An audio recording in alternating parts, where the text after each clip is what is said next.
Hello students, good morning. 10th class Hindi medium science में हम 13 chapter कर रहे हैं जिसका नाम है विद्युत धारा के चुंबकीय प्रभाव। इसमें आज हम पढ़ेंगे, कल हमने देखा था सरल मोटर, विद्युत मोटर देखी थी। आज हम देखेंगे वैद्युत चुंबकीय प्रेरण, यानी कि वैद्युत चुंबकीय प्रेरण, चुंबक की सहायता से, चुंबक की प्रेरणा से विद्युत उत्पन्न होना, यानी कि चुंबकीय क्षेत्र किस प्रकार से विद्युत धारा पैदा कर सकता है ना। इंटरेस्टिंग चीज़ बेटा, देखो पढ़ते हैं। हमने देखा कि जब कोई विद्युत धारावाही चालक चुंबकीय क्षेत्र में रखते हैं कि चालक में प्रवाहित धारा विद्युत धारा दिशा चुंबकीय क्षेत्र के लंबवत हो तो वह चालक एक बल अनुभव करता है। इस बल के कारण वह चालक गति करने लगता है। अब हम ऐसी स्थिति की कल्पना करते हैं जिसमें कोई चालक किसी चुंबकीय क्षेत्र में गति कर रहा है अथवा किसी स्थिर चालक के चारों ओर का चुंबकीय क्षेत्र परिवर्तित हो रहा है। इस स्थिति में क्या होगा, इसका सर्वप्रथम अध्ययन सन 1831 में माइकल फैराडे ने किया। फैराडे की इस खोज ने कि चुंबकीय किसी गतिशील चुंबक का उपयोग किस प्रकार विद्युत धारा उत्पन्न करने के लिए किया जा सकता है, वैज्ञानिक क्षेत्र को एक नई दिशा प्रदान की। इस प्रभाव का अध्ययन करने के लिए एक क्रियाकलाप करते हैं। बेटा ये क्रियाकलाप आप खुद पढ़िएगा, मैं बताती हूँ इसमें क्या है। इसमें आपने कागज़ ले लेना है या कोई भी बेलन लेना है इस प्रकार का, उसके चारों ओर आपने तार को लपेटना है, ठीक है। और तार को आपने इस प्रकार से जोड़ देना है गैल्वेनोमीटर के साथ, ठीक है। और उसके जो सिलेंडर आपने लिया है, बेलन लिया है, उसके पास आप एक चुंबक लेकर आएंगे, पास लेकर आएंगे, दूर लेकर जाएंगे, पास लेकर आएंगे, दूर लेकर जाएंगे। इस प्रकार बार बार आप चुंबक को गति करवाएंगे। देखो मैं आपको बताती हूँ इसमें क्या होता है बेटा। ये देखो, ये देखिए जो ये दिख रहा है ना,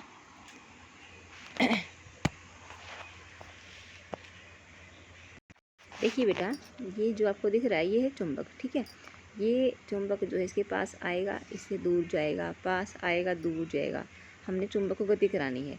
उसका क्या फ़ायदा होगा, उससे बेटा क्या होगा, चुंबकीय क्षेत्र जो बार बार कभी प्रबल कभी विद्युत, कभी प्रबल कभी विद्युत, वह इसके तार के आसपास रहेगा, ठीक है ना बेटा।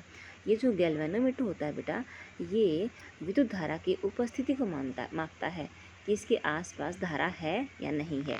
समझ गई बेटा। तो ये जो चुंबक है ये बार बार गति करेगा, तो इससे क्या होगा, गतिशील चुंबकीय क्षेत्र के कारण बेटा, या परिवर्तनशील चुंबकीय क्षेत्र के कारण चालक तार में क्या हो जाएगी, धारा उत्पन्न हो जाएगी, ठीक है बेटा। आगे देखिए,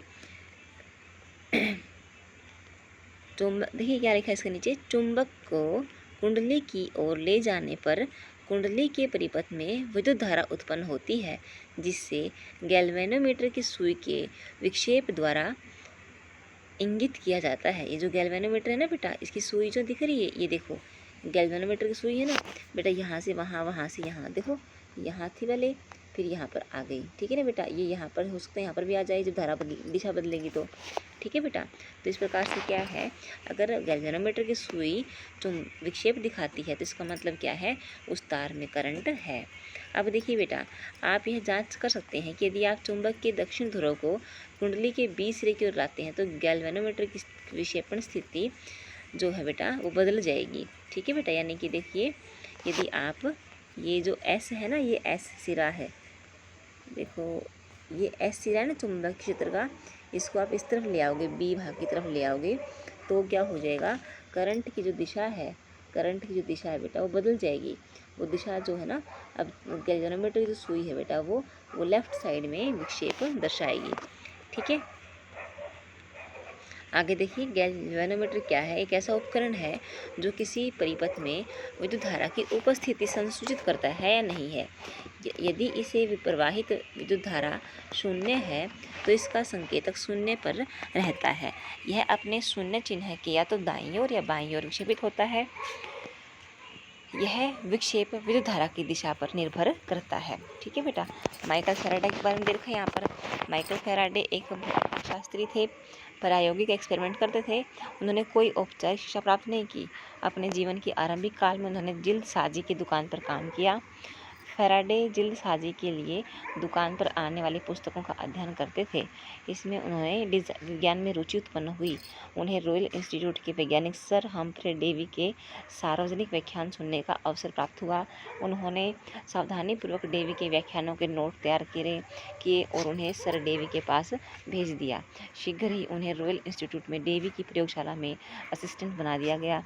फैराडे ने बहुत ही क्रांतिकारी खोजें की और जिनमें विद्युत चुम्बकीय प्रेरण, वैद्युत अपघटन के नियम सम्मिलित हैं। अनेक विश्वविद्यालयों ने उन्हें मानद उपाधियां देने का प्रयास किया, परंतु उन्होंने इस प्रकार के सम्मानों को ठुकरा दिया। फैराडे को किसी भी सम्मान की तुलना में अपने वैज्ञानिक कार्यों से अधिक प्यार था। आगे देखिए बेटा, आइए अब हम क्रियाकलाप 13.8 में कुछ परिवर्तन करते हैं और गतिमान चुंबक को ऐसी विद्युत धारावाही कुंडली से प्रतिस्थापित करते हैं जिसमें विद्युत धारा के परिमाण को बदला जा सके। देखिए, इसमें कुंडली अपने दो लेनी है, कुंडली ए, कुंडली बी। एक कुंडली में क्या करना है, अपने विद्युत धारा लेनी है, ठीक है बेटा, परिपथ लेना है, और एक कुंडली में अपने गैल्वेनोमीटर लेना है, ठीक है बेटे। अब देखिए क्या कह रहा है ये, तांबे के तार के दो टुकड़े, दो भिन्न कुंडलियाँ लीजिए।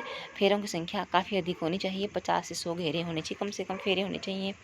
आगे इन कुंडलियों को चित्र 13.17 में दर्शाए अनुसार किसी विद्युत रोधी खोखले बेलन पर चढ़ाइए। अपने मोटे कागज़ का बेलन भी आप बना सकते हैं। कुंडली 1 में, जिसमें फेरों की संख्या अधिक होती है, बैटरी के प्लग और कुंजी से जोड़ दीजिए, ठीक है ना। और कुंडली बी को क्या करना है बेटा, अपने गैल्वेनोमीटर से जोड़ना है। कुंजी को प्लग में लगाइए, गैल्वेनोमीटर का परीक्षण कीजिए, क्या इसकी सुई विक्षेप दर्शाती है। आप देखेंगे गैल्वेनोमीटर की सुई तुरंत ही एक दिशा में तीव्र गति से विक्षेपित होकर उसी गति से शीघ्र वापस शून्य पर आ जाती है। यह कुंडली दो में क्षणिक विद्युत धारा का उत्पन्न करती है। विक्षेप दर्शाती है। बैटरी से कुंडली 1 को वियोजित कीजिए। आप पाएंगे कि ऐसा करने पर कुंडली 2 में क्षणिक विद्युत धारा प्रवाहित होती है, परंतु इसकी दिशा पहले से विपरीत होती है। क्या होता है बेटा, जब इसमें हम लोग धारा प्रवाहित करते हैं कुंडली 1 में, तो कुंडली 1 में धारा प्रवाहित करते हैं बेटा, तो इसके कारण चुंबकीय क्षेत्र पैदा हो जाएगा। उसके कारण इस कुंडली में क्या आ जाएगी, धारा आ जाएगी, और गैल्वेनोमीटर जो सुई है ना बेटा, वो विक्षेप दर्शाएगी। जब हम लोग इसमें से परिपथ को हटाते हैं, की को ऑफ करते हैं, तो धारा कहाँ जा रही है, धारा वापस जा रही है ना बेटा, तो उससे क्या होगा, फिर से गैल्वेनोमीटर की सुई जो है ना, विक्षेप दर्शाती है, ठीक है बेटा, विपरीत दिशा में। इस क्रियाकलाप से हम यह पाते हैं कि जैसे कुंडली 1 में धारा स्थायी होती है, कुंडली 2 में संयोजित गैल्वेनोमीटर कोई विक्षेप नहीं दर्शाता। इन प्रेक्षणों से यह निष्कर्ष निकलता है कि जब भी कभी कुंडली 1 में प्रवाहित विद्युत धारा के परिमाण परिवर्तन होता है या विद्युत धारा आरंभ तथा समाप्त होती है, तो कुंडली 2 में एक विभवांतर बनता है, ठीक है बेटा। कुंडली 1 को प्राथमिक कुंडली तथा कुंडली 2 को द्वितीय कुंडली कहते हैं। जैसे ही प्रथम कुंडली में प्रवाहित विद्युत धारा में परिवर्तन होता है, इससे संबद्ध चुंबकीय क्षेत्र में भी बदल जाता है। इस प्रकार द्वितीय कुंडली के चारों ओर की चुंबकीय क्षेत्र रेखाएं भी बदलती रहती हैं, कभी प्रबल कभी कमजोर। अतः द्वितीय कुंडली से संबद्ध चुंबकीय क्षेत्र रेखाओं में परिवर्तन ही उनमें प्रेरित विद्युत धारा उत्पन्न होने का कारण होता है। वह प्रक्रम जिसके द्वारा, देखिए बेटा यहाँ पर परिभाषा आई है, वह प्रक्रम जिसके द्वारा किसी चालक के परिवर्ती चुंबकीय क्षेत्र के कारण अन्य चालक में विद्युत धारा प्रेरित होती है, वैद्युत चुंबकीय प्रेरण कहलाता है। क्या कह रहा है ये, वह प्रक्रम जिसके द्वारा किसी चालक के परिवर्ती चुंबकीय क्षेत्र के कारण अन्य चालक में विद्युत धारा प्रेरित होती है, वैद्युत चुंबकीय प्रेरण कहते हैं। व्यवहार में हम किसी कुंडली में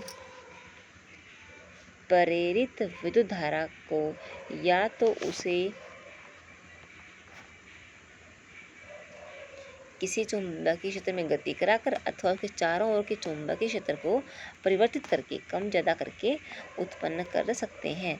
अधिकांश परिस्थितियों में चुंबकीय क्षेत्र में कुंडली गति कराकर प्रेरित, देखिए बेटा हम कह रहे हैं क्या कर रहे थे हम लोग यहाँ पे लास्ट पॉइंट पर थे। व्यवहार में हम किसी कुंडली में प्रेरित विद्युत धारा को या तो उसे किसी चुंबकीय क्षेत्र में गति कराकर अथवा उसके चारों ओर के चुंबकीय क्षेत्र को परिवर्तित करके उत्पन्न कर सकते हैं। अधिकांश परिस्थितियों में चुंबकीय क्षेत्र में कुंडली को गति कराकर प्रेरित विद्युत धारा उत्पन्न करना अधिक सुविधाजनक होता है। जब कुंडली की गति की दिशा चुंबकीय क्षेत्र की दिशा के लंबवत होती है तब कुंडली में उत्पन्न प्रेरित विद्युत धारा अधिकतम होती है। इस स्थिति में प्रेरित विद्युत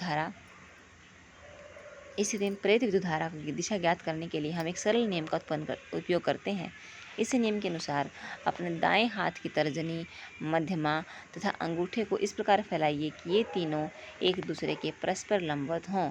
यदि तर्जनी चुंबकीय क्षेत्र की दिशा की ओर और अंगूठा चालक की दिशा गति की दिशा की ओर संकेत करता है तो मध्यमा चालक में प्रेरित विद्युत धारा की दिशा दर्शाती है। इस सरल नियम को फ्लेमिंग का दक्षिण हस्त नियम कहते हैं।